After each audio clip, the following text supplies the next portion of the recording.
रहीम। रोज़ों की कितनी किस्में बनती हैं? फ़ुक़हा कराम ने कुतुब फ़िक़्ह में रोज़ों की 8 अक़साम बयान फरमाई हैं। पहले नंबर पर फ़र्ज़ मुअय्यन यानी माह रमज़ान के रोज़े कि ये आकिल बालिग़ मुसलमान के ऊपर और मुतय्यन इसका वक्त है रमज़ानुल मुबारक का महीना, इस महीने के अंदर ये रोज़े फ़र्ज़ हैं। तो ये फ़र्ज़ मुतय्यन हो गया, फ़र्ज़ मुअय्यन हो गया।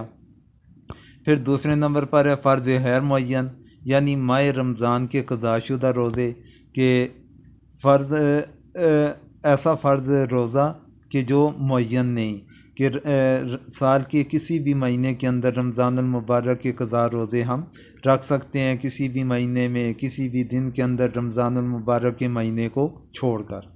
फिर तीसरे नंबर पर है वाजिब मुअय्यन, किसी ख़ास दिन या तारीख़ में रोज़ा रखने की मन्नत माने तो इसी दिन या तारीख़ को रोज़ा रखना वाजिब है।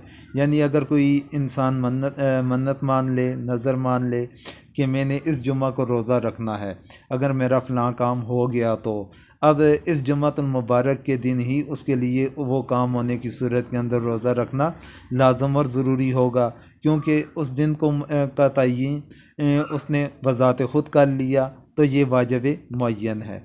फिर चौथे नंबर पर वाजिब गैर मुअय्यन है कि कुफ़ारे के रोज़े, नज़र गैर मुअय्यन के रोज़े और तोड़े हुए नफली रोज़ों की क़ज़ा।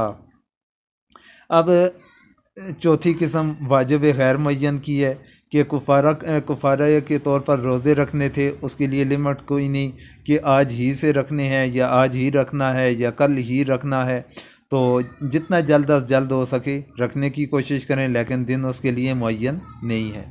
फिर इसी तरह किसी ने नफली रोज़े तोड़ लिए थे, उनकी क़ज़ा करना भी वाजिब हुई, तो फिर ये सूरत आ गई वाजिब गैर मुअय्यन की। ये 4 सूरतें बन गई।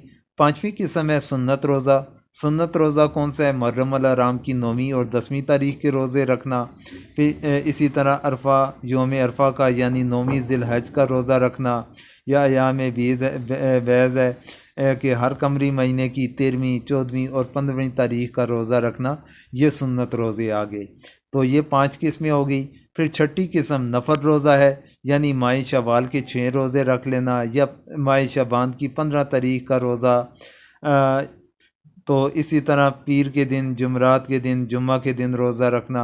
इन्हें बाज़ लोग नवाफिल के अंदर शुमार करते हैं और बाज़ फ़ुक़हा कराम इन्हें सुन्नत के अंदर शुमार करते हैं।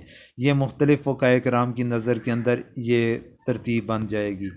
फिर इसी तरह 7वीं किस्म है मकरूह तंज़ीह कि मुहर्रम अल हराम की सिर्फ 10वीं तारीख़ का रोज़ा रखना, इसे मकरूह तंज़ीह के अंदर शुमार किया जाता है बाज़ फ़ुक़हा कराम के नज़दीक। या हफ्ते के दिन का रोज़ा रखना, औरत का बिला इजाज़त ख़ावंद के नफली रोज़ा रखना, ये मकरूह तंज़ीह के अंदर एक किस्म आ जाती है। फिर 8वें नंबर के ऊपर कि मकरूह तहरीमी कि ईद अल फ़ितर, ईद अल अज़हा के 2 रोज़े या अयाम तशरीक यानी ज़िलहज की 11वीं, 12वीं और 13वीं तारीख़ के रोज़े रखना, ये मकरूह तहरीमी है। और मकरूह तहरीमी ये हराम के करीब तर होता है। तो ये मुख्तलिफ़ रोज़ों की अक़साम थी, 8 अक़साम बन गई टोटल। तो ये 8 अक़साम बनती हैं रोज़े रखने के हवाले से। तो अल्लाह ताला हम सब को समझने की और अमल करने की तौफ़ीक़ अता फ़रमाए।